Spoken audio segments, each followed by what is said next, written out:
Hello everyone, it's George from Ireland. Welcome back to my channel. The news broke yesterday that His Royal Highness Prince Harry, Duke of Suffolk, has tendered his resignation as patron of the Sentebale charity. First off, I've got to say that I hugely admire the life-saving work that Sentebale does because it's a charity for those suffering from HIV and AIDS in Lesotho and other southern African countries. And it does things like providing antiretrovirals to people who are HIV positive, or other sort of healthcare education's program, distributing prophylactics, and so on. And that is a very noble cause. No one should demean that. No one deserves that disease. Anyone who catches it, I don't care how he or she has caught it, should be given all the help that he or she can receive. And it's fantastic they're antiretrovirals because people are diagnosed HIV positive is not necessarily dying of it, it's living with it. They can delay it turning into AIDS for decades and they can have a normal lifespan. It's wonderful. The trouble is, it's very, very expensive. And I have a friend in London, and he was diagnosed in something like 2009 and managed not to pass it on to his boyfriend. And there's children who are born with it, and that's horrendous. It's just heartbreaking to hear these stories of communities really decimated by this terrible, terrible disease. So, donating money to that, the relief of suffering, that is a very worthy cause. It is literally vital. So Prince Harry lent his name to that, and I'm an outspoken enemy of him. I despise him for all sorts of reasons, but I do not criticize him for lending his name to that cause. And okay, he never gave a penny of his unearned wealth to that. He just showed up to be the belle of the ball, to be adulated as though he's somehow morally upstanding for showing his face in public.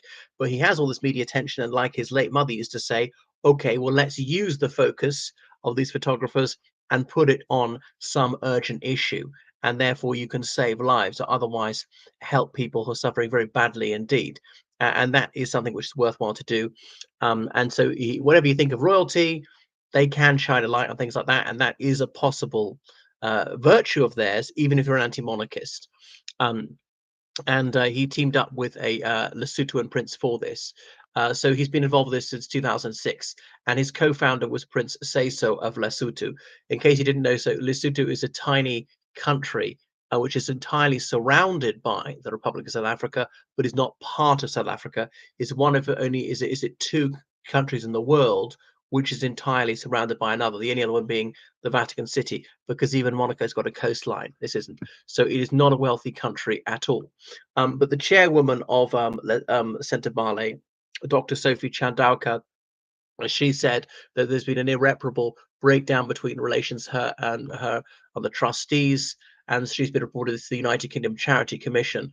Now, Dr. Chandauka is a Zimbabwean-born lawyer, a very distinguished lady, and she says that she suffered racialism and misogyny from them, and the former trustees, they have clashed with her. Right, they are Mark Dyer, Timothy Boucher, Audrey Cogostinsi, Dr. Kalelo Lerotoli, and Damien West, and so on. So I don't really know the particulars of it. People say there's this harassment. That's what Dr. Chandauka alleged. Misogynoir, the very first time I heard of it, which is an intersection of racism against black people and against someone who is a woman. So she's both black and female, and so on. So she had a very distinguished career in the private sector, banking, and so on, before she headed up this organization. Um, so it's a rather a disgrace for Prince Harry. And what a delicious irony that the Prince of Woke should be hoisted on his own petard, because he's always preaching to us from his, what is it, $20 million mansion in Montecito about equality. Well, why don't you give your wealth away to the poor then? And anti-racism is a very worthwhile cause, but he doesn't seem to practice what he preaches.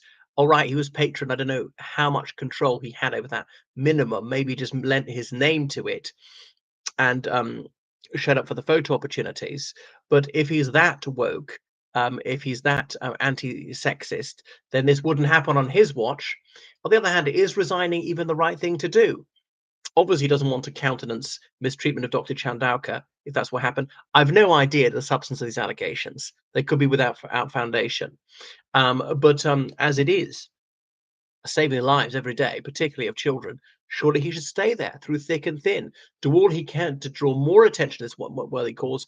If Dr. Chandauka's been mistreated, that is horrendous, but that's no reason why people who need medicines should miss out. And of course, this cause is all the more pressing since Donald J. Trump, he's taken away all this funding from US aid. And then some people in South Africa and adjacent countries won't get the antiretrovirals and other medicines that they so badly need.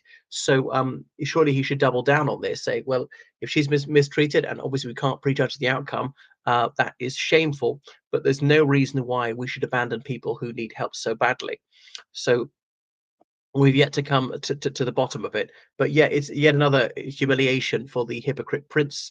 So anyway, it'd be wonderful if he gets turfed out of the United States, as he said richly deserves, for lying on his application for a green card. I know he's married American citizen, but he abused Class A drugs badly in his teens, in his early 20s. She'd been kicked out of the army, actually. It's doubtful she'd been allowed in.